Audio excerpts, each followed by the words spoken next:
Bon, ça commence très très fort puisque j'ai pas de trépied, donc ça va être un peu, comment dire, un peu space de faire cette vidéo sans le trépied. On va démarrer une seconde caméra, il n'y a pas de raison de se faire du mal ou du bien avec un autre point de vue. Donc désolé si ça bouge un petit peu puisque je vais devoir filmer avec une seule main, voilà, et ouvrir le colis avec une seule main. Et je crois que vous avez plus envie de voir ce qu'il y a là-dedans que de voir ma tête. Donc allez, c'est parti. On va enfin découvrir ce qu'il y a à bord de ce colis. Alors déjà, voilà, ça commence très très fort. Je dois ouvrir mon super outil.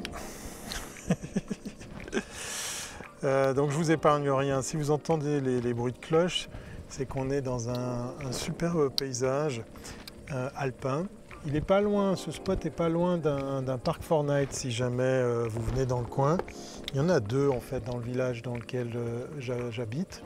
Et puis depuis ici, je me suis trouvé un spot pour vous montrer quelques montagnes. On a ici le Chamosser qui est une montagne qui donne de l'autre côté sur Villars. Mais on revient tout de suite sur mes montagnes préférées. Allez, je zoome un petit peu. Il n'y a pas de raison. Tac. Les Dents du Midi, voilà, elles donnent du côté français pour l'autre versant, enfin en tout cas des parties de ces montagnes, et on les appelle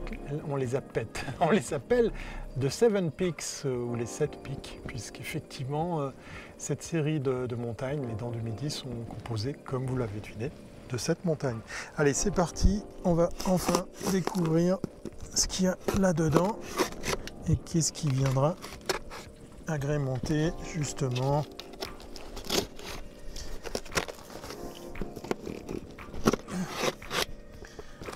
voilà. Ah, c'est bien attaché. Oula, d'accord, ça commence très très fort. Il y a du matos pour retenir tout ça pour pas que ça se balade. Alors on va commencer par un petit accessoire qui ressemble à pas grand chose. Oui, allez, ça ressemble quand même à quelque chose de connu. C'est un micro et il est dédié aux caméras Sony, en tout cas à certaines caméras de la gamme Handycam. C'est un canon, ouais, un micro canon qui est équipé là d'ailleurs de sa mousse, et puis qui a la fameuse bague qui est propre à Sony, donc c'est-à-dire le système de fixation vient que sur du Sony. Pourquoi ce choix de micro? Parce qu'en fait je vais me remettre à utiliser plus souvent du matos caméra. Là, je suis en train de vous faire une vidéo comme vous le voyez avec un smartphone. J'utilise pour cela l'application Filmic Pro qui stabilise l'image et ça permet de faire des jolis trucs. Mais le problème de ces appareils, c'est que ça vide très vite la batterie. Donc j'ai envie de dédier certains appareils comme ici un Handycam de chez Sony que j'ai déjà, et puis j'avais envie de travailler avec un micro qui est fait pour ça, même si pour le coup ce caméscope est équipé d'une entrée micro. Alors on va tout de suite aller dans du sérieux. On va aller chercher ici, voilà, hop là, essayer de pas tout saloper la nature qui nous entoure. Voilà, j'ai choisi du Sennheiser pour les micros qui seront utilisés à câble, qui vont être typiquement des micros voix, qui vont être connectés physiquement à mon système d'enregistrement qu'on va découvrir un peu plus tard. Donc 3 micros pour 3 invités, puisqu'effectivement le 4e micro je l'ai déjà. On va découvrir une partie qui viendra avec, et puis ça sera l'occasion de bosser avec quelque chose de très simple, puisqu'effectivement c'est câblé, ça marche, il n'y a pas normalement de soucis de connexion ou quoi que ce soit. Voilà, c'est un kit sympa parce qu'en fait de base vous avez 3 micros, ça tombe bien, c'est exactement ce qu'il me fallait.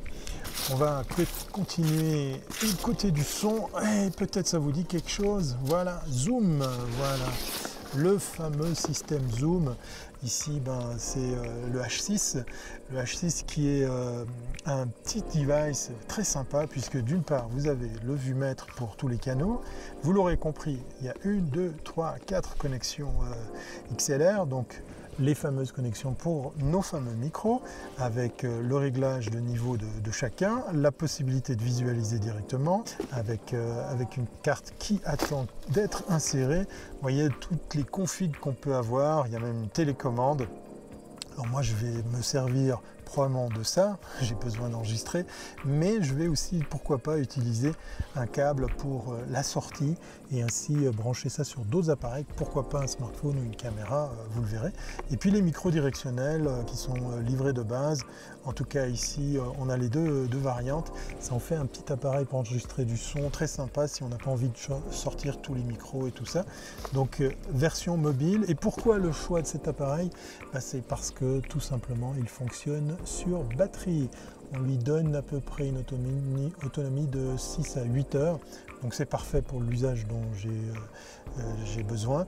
Et puis du coup, je peux aussi le recharger tout simplement ici sur le van avec le 12 volts que j'ai à bord. Pas besoin de passer par la prise 220 volts. Voilà, ça c'est le Zoom de chez le H6 de chez Zoom. Puis pour le son, alors je vous en montre un, je vais essayer de le déballer sans me casser la figure, sans en foutre partout. Voilà. Je vous avais dit que j'avais à l'arrière du van un truc, alors ça ressemble à rien si vous voulez regarder, voilà. Là il est complètement détendu et en fait c'est un support qui vient se fixer sur mes fameuses barres de pole dance. Non, en fait, plus sérieusement, ce système va me permettre de pouvoir me clamper sur les barres pour pouvoir fixer soit des micros, soit de l'éclairage. Comme dans un vrai studio, ça permettra de délocaliser, pourquoi pas, une partie de l'installation. Alors là, c'est un peu nu, on ne comprend pas tout, comment ça vient se fixer, mais c'est fait pour venir se gripper sur des barres. Voilà, je vais le poser ici. J'en ai deux, je vais pas les déballer les deux. Alors, je me suis fait plaisir à prévoir d'utiliser un vrai casque. De nouveau, moi je suis très Sennheiser, c'est nos copains allemands. Alors on nous dit que c'est parfait pour le DJ. En fait, l'avantage de ce casque, c'est qu'il est léger, et il donne pas trop chaud. Il est presque un peu pliable, même si c'est pas tout à fait le cas. Mais déjà le poids du truc, ça reste quelque chose d'assez sympa. Et puis on fonctionne avec de la jack normale. C'est un casque d'écoute qui fait son job. Alors en studio, bien sûr, on trouve des trucs beaucoup plus performants, mais celui-là est déjà vachement bien, surtout pour le rapport qualité-prix. Alors, on continue avec les découvertes. Ici, je me suis pris un petit équivalent de ce qu'on pourrait trouver chez Gorilla. C'est en fait du coup j'aurais pu le sortir avant si j'avais su. C'est un trépied pour pouvoir tout simplement fixer soit de l'appareil photo, de la GoPro, des choses comme ça, puis qui vient s'enrouler un peu n'importe où. Ça marche pour un appareil photo, pour du smartphone, pour du léger, mais c'est assez sympa parce qu'effectivement du coup je peux imaginer le fixer un peu partout dans le van. La fameuse carte SD, alors là je me suis fait plaisir à prendre du 64 Go, mais surtout une classe 10 pour aller très vite, 95 ou 95 mégasecondes. Ça sera donc pour le zoom. Sinon, côté écoute et côté micro, je me suis quand même pris de nouveau, on se refait pas, du Sennheiser pour faire un micro casque qui pourrait par exemple servir dans des configs un peu plus légères, vite fait, si j'ai pas envie de travailler avec mon micro de studio qui est assez imposant, puisqu'effectivement je l'ai pas ici, puisqu'effectivement je le possède déjà. C'est un Rode qui viendra sur un support et qui servira pour les interviews ici en studio. Sinon ça permet de travailler avec quelque chose de plus léger. Sinon, on continue la découverte. Ça, c'est toujours très utile. La petite jack connectée à du XLR, c'est en fait un adaptateur, on n'en a jamais assez. En fait, là, j'aurais dû en prendre plusieurs. Ça permet par exemple de brancher un vrai micro sur un appareil comme un smartphone au travers d'un autre adaptateur, ou alors un caméscope. Si vous voulez brancher un vrai micro, ça peut le faire. Et puis voilà, je vous parlais du Rode. En fait, son copain qui attend au fond, le voilà, c'est le plus lourd des devices. C'est un bras qui est fait pour la gamme des Rode. Donc ça pèse son poids. Je vais devoir trouver le moyen de le fixer à l'intérieur, puisqu'effectivement j'ai envie de me faire plaisir à avoir un vrai système de support de micro, puisqu'effectivement j'ai le rod qui va avec. Là, je ne sais pas s'il faudra que je le fixe, je le visse ou que je le serre. Ça sera la découverte. Voilà. Donc, est-ce qu'on a fait le tour? Oui, voilà, c'est tout. Vous voyez, il n'y avait pas... Oui, il y a quand même pour quelques milliers de francs ici. Mais c'était tout simplement ce qui va pouvoir compléter le matériel que j'ai déjà à bord, que je vais mettre aussi à bord, puisqu'effectivement, à l'image d'aujourd'hui, je n'ai pas mon trépied, tout simplement. Donc, ça viendra... naturellement compléter tout ça. Voilà, c'était la vidéo d'unboxing pour une partie du matériel, une grosse partie. On va se terminer quand même de nouveau sur des belles images de nature. Ici en face, les fameuses 7 pics, les 7 montagnes des Dents du Midi. Et en fait, pourquoi ce sont mes montagnes préférées? Parce qu'en fait, elles sont en Valais. À très bientôt si c'est pas avant. Qu'est-ce que c'est beau!